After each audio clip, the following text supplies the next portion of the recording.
안녕하세요, 다오월드입니다. 오늘도 파이 네트워크 소식들 좀 간추려서 알려드리도록 하겠습니다. 제일 먼저 이번에 새롭게 출시된 스테이크 DM 기능, 즉 파일을 예치해서 1대1 채팅 신청을 보내는 기능이 새롭게 출시가 되었죠. 그래서 혹시 이것을 어떻게 사용하는지 모르시는 분들은 제가 지난 영상에서 아주 디테일하게 다 보여드렸기 때문에 이 영상을 다시 보시면 되겠고요. 그리고 파이코어 팀에서도 아주 간략하게 이 사용법을 위해서 1분 길의 숏 비디오를 공유를 해주었습니다. 이 영상의 핵심만 잠시 공유를 해드리자면요. 여러분이 다른 파이오니어들에게 1대1 채팅을 신청을 하기 위해서는 파이앱의 채팅방에 접속을 하시면요. 하단 중앙부에 이 마이 챗이라는 옵션이 새로 생성된 것을 볼 수 있습니다. 이것을 클릭해서 들어가셔서 보라색 버튼 새로운 책 생성하기를 누르시거나 아니면 오른쪽 상단에 있는 이 글쓰기 마크를 클릭을 하시면 되겠습니다. 그러면 이러한 창이 뜨는데요. 이곳에 상대방의 공식 파이 유저네임을 적으시면 되겠고 여기는 1대1 채팅 신청을 할 메시지를 적으시면 되겠습니다. 그리고 보라색 버튼을 누르시면 다음과 같이 상대방에게 메시지를 신청하는 데 있어서 어느 정도의 파이코인 예치금이 필요하다라는 정보가 나옵니다.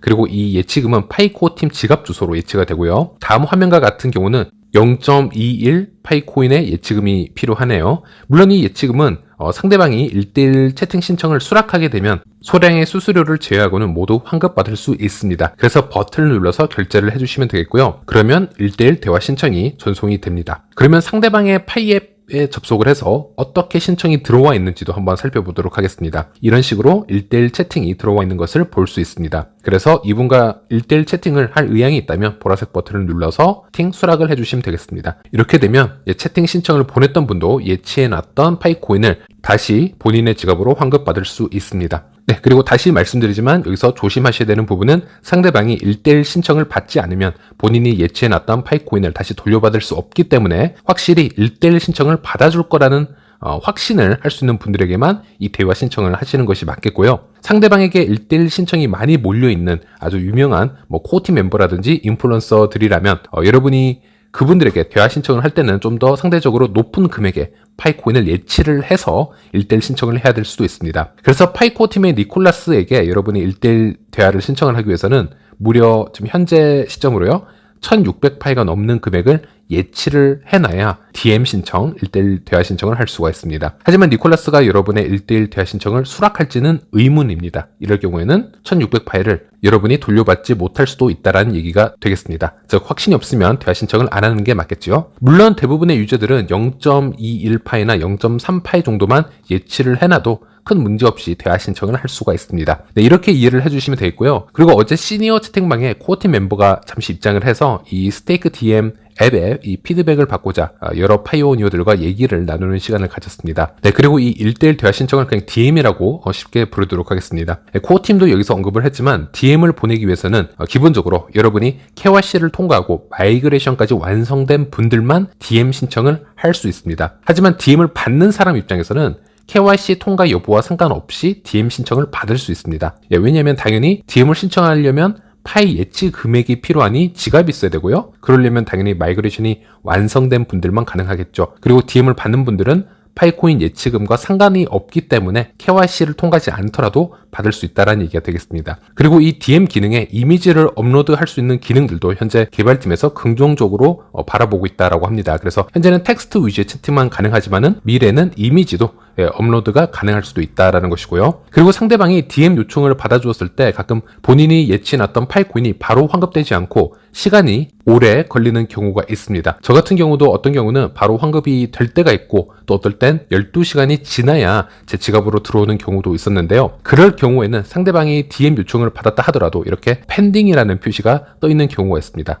이럴 때는 그냥 기다리시면 됩니다. 이 부분에 대해서 개발팀은 인지를 충분히 하고 있고 이 환급이 오래 걸리는 경우에 대해서도 코어팀이 작업을 하고 있다라고 언급을 하고 있습니다. 그리고 제가 X 계정에 이렇게 정리를 해놔서 올려놓은 표가 있는데요. 이게 스테이크 DM의 구조가 대략 이런 것으로 판단이 됩니다. 유저들이 DM 신청을 하게 되면 예치된 파이 코인은 코어팀이 최근에 생성한 이 새로운 지갑으로 모두 예치가 됩니다. 그리고 이 예치된 파이 코인은 부분적으로 다른 파이코어 팀의 생성 지갑으로 이동이 됩니다. 즉 이것은 입금용 지갑이고요. 이것은 출금용 지갑이 되겠는데요. 상대방이 여러분의 DM 신청을 받아들이게 되면 이 출금 지갑에서 여러분 지갑으로 다시 환급이 되는 그런 시스템을 지금 가지고 있다라고 보시면 되겠습니다. 그리고 환급될 때는 100% 환급이 되는 게 아니라 DM 수수료 0.01 파이코인은 차감된 상태에서 환급이 되겠습니다. 즉 여러분은 DM 신청을 하기 위해서는 블록체인 전송 수수료 0.01 파이가 한번 소모가 되고요. 또 환급받을 때 0.01 파이 플랫폼 수수료가 또 차감이 되기 때문에 총 0.02 파이 코인을 소비한다라고 보시면 되겠습니다. 그리고 오늘 여러 가지 또 피드백을 받고 업데이트가 있었는데 현재 스테이크 DM에 관해서 여러 가지 버그 관련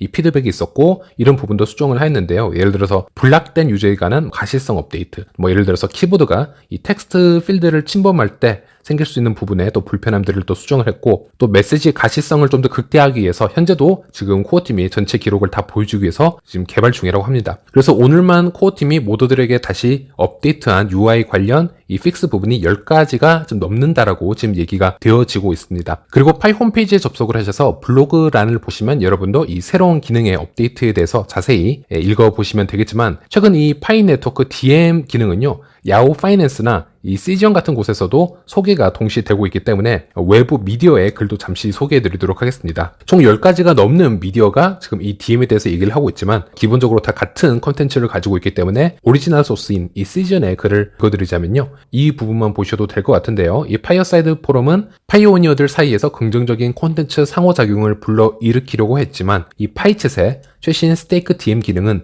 액세스 권한을 해결하여 보다 확실한 상호작용을 요구합니다. 다른 소셜에 대한 투명한 액세스 부족과 스팸 및 저품질 노이즈로 인해 직접 메시징 기능이 방해받는 기존 소셜미디어 플랫폼과 달리 파이챗 최신 기능은 진정한 연결을 촉진하는데 중점을 둔 스테이킹 메커니즘이다. 이렇게 얘기를 하고 있습니다. 암호 스팸 및 정보 과부하를 방지하고 사용자가 유기적으로 다른 사람과 의미 있는 연결을 형성할 수 있는 그런 지원 메시징 시스템이다. 이 부분만 이해를 해주셔도 될 것 같습니다. 어떤 분들은 이제 이 기능에 대해서 이해를 하셨을 수도 있고 또 어떤 분들은 이게 어떤 의미가 있는지 잘 이해를 못 하시는 분들도 있을 거라고 봅니다. 그런데 저는 이 기능을 매우 긍정적으로 바라보고 있는 이유에 대해서 다시 한번 말씀을 드리자면요. 일단 이 파이 앱은 수천만 명, 200개 이상의 국가의 유저들이 지금 모여있는 장소이고요. 여러분이 파이 채팅방을 한번 들어가 보시면 아시겠지만 전 세계 언어가 모두 지원이 되고 있고 그 각자의 방을 들어가 보면요. 파이오니어의 소통이 매우 활발하게 이루어지고 있습니다. 이 소셜 부분이 파이의 가장 큰 장점이자 응축되어 있는 큰 잠재력이라고 보시면 되겠는데요. 그런데 우리가 평소에 쓰는 이 디스코드나 텔레그램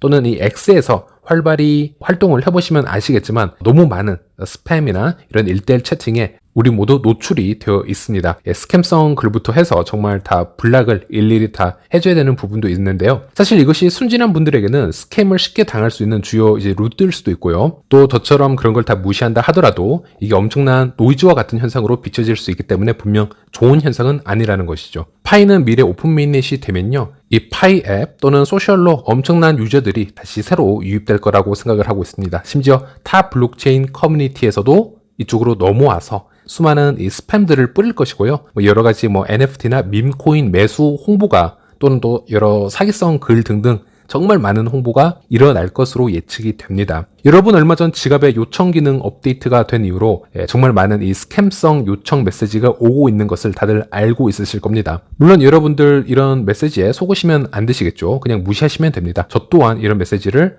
제 파이 지갑에서 받고 있습니다. 어쨌든 이런 것들은 파이 앱이 성장하면 앞으로 몇십 배, 몇백 배로 더 증가될 것입니다. 그리고 이건 그냥 X나 디스코드 수준으로 끝이 나는 게 아닙니다. 파이는 실제 암호화폐 자산이 직결되어 있는 소셜이기 때문에 이런 스팸의 홍수로 수많은 피해 사례가 아마 나올 것으로 예상이 됩니다. 그런데 이번에 새로 출시된 스테이크 DM 같은 기능이 이제 출시가 됨으로써 이제 이런 것을 애초에 방지를 할 수 있게 되었죠. 특히나 인기가 많은 사람들에게 보내질수록 더 많은 파이코인 스테이킹이 필요하기 때문에 이런 잡코인이나 어떤 NFT 홍보나 어떤 스캐머들도 함부로 이런 인플루언서에게 DM을 무지성으로 뿌려댈 수가 없습니다. 그리고 일반인에게도 0.2파이씩 적어도 예를 들어서 10명에게만 보낸다 하더라도 이미 총 2파이의 예치금이 필요하기 때문에 상당히 부담스러울 수 있습니다. 그래서 저는 이 기능을 상당히 긍정적으로 보고 있고요. 그리고 또 하나는 블록체인의 경제학으로만 접근을 해보더라도 이렇게 잔 거래들이 블록체인에서 많이 생성이 될수록 블록체인은 더 건강하게 확장할 수 있습니다. 커뮤니티에서 많은 분들이 이제 이런 얘기를 하십니다. 파이코인을 어설프게 쓸 바에는 그냥 코인을 쓰지 말고 무조건 홀딩해라.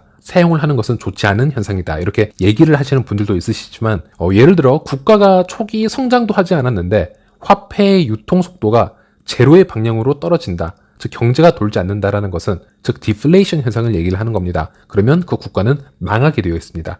파이 백서를 보시면 블록체인은 살아있는 유기체와 같다 이렇게 설명을 했었죠. 블록체인이라는 것은 기본적으로 탈중앙화를 바탕으로 설계가 되었기 때문에 개인들이 각자 운영을 하는 노드들로 인해서 이 블록체인이 작동이 되고요. 그 노드들은 거래 수수료와 같은 여러 인센티브를 위해서 움직입니다. 그 인센티브는 블록체인에서 거래가 많아질수록 점점 풍부해지고요. 이것들은 블록체인의 보안성과 탈중앙성을 강화시킬 뿐만이 아니고 더 많은 디앱들의 유입을 이끌어내기 때문에 초기에 이런 블록체인에서 얼마만큼 거래들이 많이 일어나느냐 매우 중요할 수 있습니다. 즉 이렇게 사소한 것까지 파이어사이드 앱에서 파이코인을 토큰으로 교환해서 글을 써야 된다라든지 또 파이챗에서 DM을 보내기 위해서 파일을 예치를 해야 되고 그 전송하는 과정에서 또 수수료가 든다라든지 이 모든 행위는 블록체인의 경제를 돌리는 원동력이 되기도 합니다. 그래서 이런 결제할 수 있는 옵션들이 점점 많아져야 파일 생태계가 더 건강해질 수 있다는 것이고요. 그리고 KYC 얘기를 잠시 해보도록 하겠습니다. 아시다시피 코어팀에는 올해 4분기에는 여러 KYC 검증 속도를 증가시키기 위해서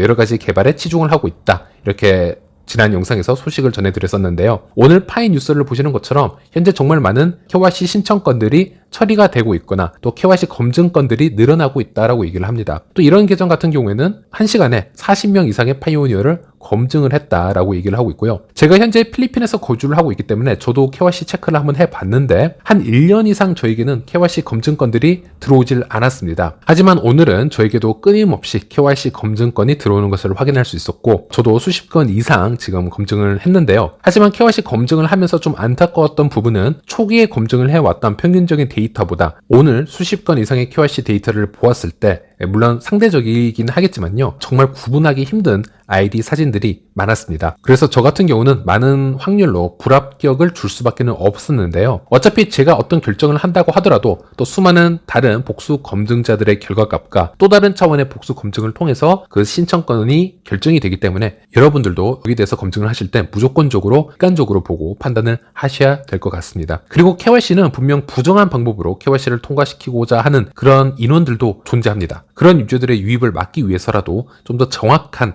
KYC 검사가 요구가 된다고 할 수 있겠습니다. 어쨌든 파이 KYC를 통과하지 못한 인원들이 왜 이렇게 많았었는지 어느 정도는 감을 잡을 수 있었던 좋은 기회이기도 했습니다. 네, 그리고 마지막으로 파이코 팀이 최근에 해왔던 업데이트를 잘 정리한 글이 있어서 가져와 보았습니다. 파이 네트워크 멤버스에 있는 포스팅이고요. 물론 다른 계정에 비해서 많은 포스팅을 하지는 않지만 이 멜딘이라는 사람이 이 인사이더와 커넥션이 많기 때문에 상대적으로 정확한 포스팅을 많이 실어 나르고 있습니다. 네, 최근에 파이코 팀은 멀티시그 지갑 개발을 수행을 했고 또 KYC 양이 대량으로 현재 나오는 것을 지금 볼 수 있습니다. 그리고 프로덕트 로드맵 관련 지금 준비를 하고 있는데 참고로 이번 공지를 보면 버전 1은 10월 중순에서 말 정도에 나오지 않을까 지금 얘기를 하고 있습니다. 그리고 이것은 오픈 메인넷과 전혀 관계가 없는 로드맵일 테니 잘못된 루머보다는 이렇게 프로덕트 관련 로드맵이구나 라고 인지를 해주시는 게 중요하겠습니다. 그리고 최근에 스테이킹 DM을 통해서 파이챗에 통합하는 일을 또 지금 완성을 했고요. 그리고 매월 실시하는 해커톤 우승자 발표도 하였습니다. 네, 최근에 코어팀의 업데이트 사항은 이 정도로 정리가 되겠습니다. 네, 이번 영상은 여기까지입니다. 시청해주셔서 감사합니다.